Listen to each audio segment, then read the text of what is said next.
The Truth About SSI, Supplemental Security Income and Working, created by Jeff White, Coordinator for Employment Services, Division of Developmental and Intellectual Disabilities, and Carolyn Wheeler, Supported Employment Training Project with the Human Development Institute at the University of Kentucky.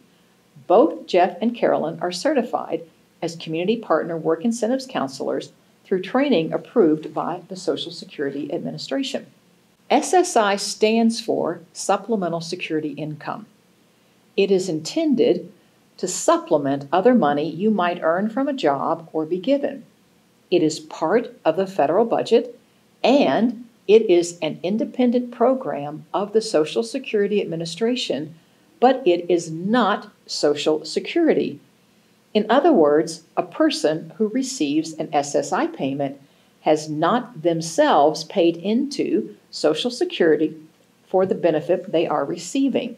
Qualifying for SSI provides a person with supplemental income, up to $914 per month for a single person, or $1,371 per month for a couple who are both receiving SSI in 2023, and health insurance through Medicaid. SSI requires payment for living expenses. SSI supplements your income so you can afford to pay your fair share of your living expenses. If you do not pay your fair share, the Social Security Administration may reduce your monthly cash payment by as much as 1/3 of the usual payment. Social Security's website at www.socialsecurity.gov has a great deal of helpful information about all of the programs administered by the Social Security Administration, including SSI, as well as resources related to working while receiving that benefit. I will be referencing information about the impact of work on SSI payments from documents produced by the Social Security Administration. If you have been receiving SSI as a child and you are approaching your 18th birthday, you need to read Social Security's book entitled What You Need to Know About Your Supplemental Security Income When You Turn Age 18. This booklet is available on Social Security's website. I'll now open the book and share a few important facts. So this booklet is intended for youth and their family members and people who provide services to them to understand what will happen when you turn age 18.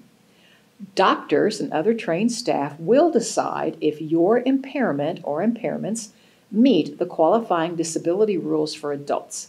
Our, meaning Social Security's, disability rules for adults are different from our qualifying disability rules for children. Historically, about 1/3 of children lose their SSI eligibility following the age 18 redetermination. So, there is no guarantee a child who receives SSI will continue to be eligible for the payment as an adult. When you receive SSI and you work, Social Security has a formula it applies to your SSI payment based on the amount of money you earn from a job. So here's the truth. You will have more money the lower your SSI payment is due to working. This is a picture of Danny Waits, who lives in Bardstown, Kentucky, who works full-time at the Best Buy in Shepherdsville, Kentucky. Danny actually worked his way off of benefits and has been able to become a homeowner as a result of his employment. The Truth About Working While Receiving SSI in 2023 is an infographic created by Jeff White. It states, as I've stated earlier, that SSI provides supplemental income in an amount up to $914 per month for a single person or $1,371 for a couple, and health insurance through Medicaid. You can work and earn money while receiving SSI. Social Security has a formula it will apply to your earnings from your job.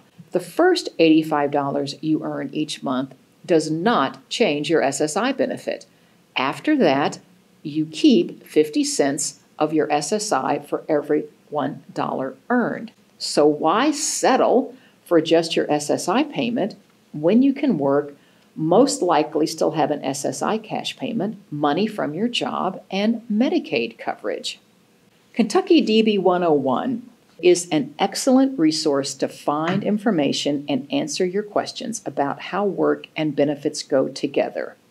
After opening the website, click on Programs, and then click on Supplemental Security Income, and scroll down and click on SSI and Work. You'll find here how the formula works, as well as a quick estimate of how working may affect your income.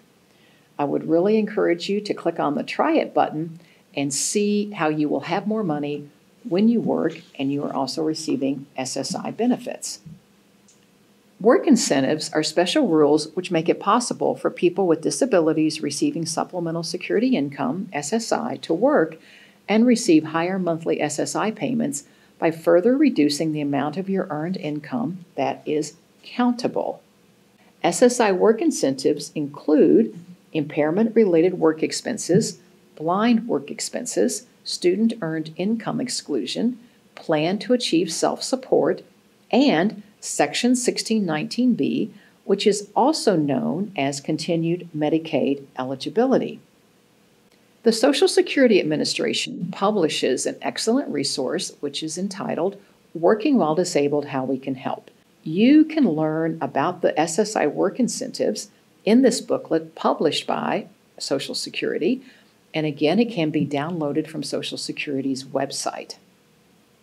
The Student Earned Income Exclusion provides an opportunity for students with disabilities to work and still maintain all of their SSI payment if they are under the age of 22, go to school, or regularly attend a training program.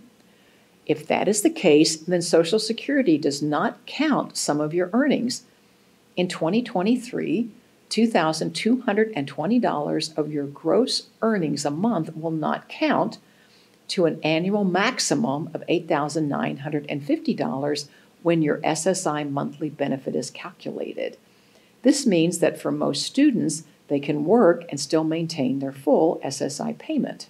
Section 1619B, or continued Medicaid coverage, provides that people could actually lose their SSI cash payment and still maintain their eligibility for Medicaid. This is for people who are eligible for SSI, have Medicaid, and are employed with earned income. The person would continue to be eligible for Medicaid coverage until your gross annual income reaches a certain amount, which is at least $35,000 annually in Kentucky. You would still need Medicaid and would be using the coverage, and your countable resources would still be limited to $2,000. You must share certain information with Social Security. So the person who receives the SSI benefit or their representative payee is responsible to find out when information should be reported and how it should be reported. You should report what you do at your job, how much money you make, and any changes that occur, how many hours you work, and anything you have to pay for related to your disability in order to work, as that, in fact, will mean that your SSI payment will be higher. Where can you go for help? The Social Security Administration provides benefits counseling services free of charge through their Work Incentives Planning and Assistance Programs, or WIPA. The Center for Accessible Living provides this service to people in far western Kentucky, and Goodwill provides the service to people in central, northern, and eastern Kentucky. SSI is means tested.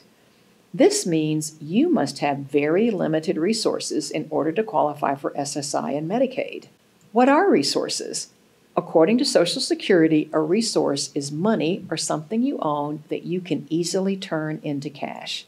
Your countable resources must not be worth more than $2,000 for an individual or $3,000 for a couple, but not everything counts toward the resource limit. So you can own a house if you live in it. You can own a vehicle if it's used to transport you or a member of your household. You can have life insurance policies with a face amount of $1,500 or less per person. You can have burial plots or spaces for you or your immediate family. You can have household goods and personal effects. You can have property that you or your spouse use in a trade or business or on your job, and money that you set aside under a plan to achieve self-support, which is a Social Security work incentive, and funds that are properly deposited in a qualified special needs trust, pool trust, or ABLE account do not count as a resource. People whose disability occurred before the age of 26 can now save money for qualified disability expenses through an ABLE account. Kentucky's ABLE account or program is called Stable Kentucky. Stable accounts provide an opportunity to invest money for a better life. Stable Kentucky is helping Kentuckians to achieve greater independence and financial security through the power of stable accounts. So you actually enroll for a stable account by opening an account from this website, and it only costs $25 in order to do so. A stable account can be managed online, so it's easy to access, contribute, or withdraw money, and even friends and relatives can add to the account. So it's never been easier to save and invest for your future. You can make online deposits of up to $17,000 per year, and if employed, you may be able to contribute up to an additional $13,590 of income. Stable is an investment account. So when opening the account and when adding additional funds, you need to have chosen from among 5 different investment options, including 4 mutual fund-based investments and 1 FDIC insured savings option. You can find out more information on the website by clicking on this arrow. Funds from a stable account must be used for qualified disability expenses. These include living expenses, education, housing, transportation, employment training and support, assistive technology, personal support services, health prevention and wellness, financial management, administrative services, legal fees, oversight and monitoring, and funeral and burial. This is not an exhaustive list, but gives you a good idea of the many expenses that you could use funds in your stable account to pay for. So I hope this video has been helpful to you, your family members, teachers, staff that may support you in your vision for your good life. If you have any additional questions, please reach out to me, Carolyn Wheeler, at carolynb.wheeler@uky.edu.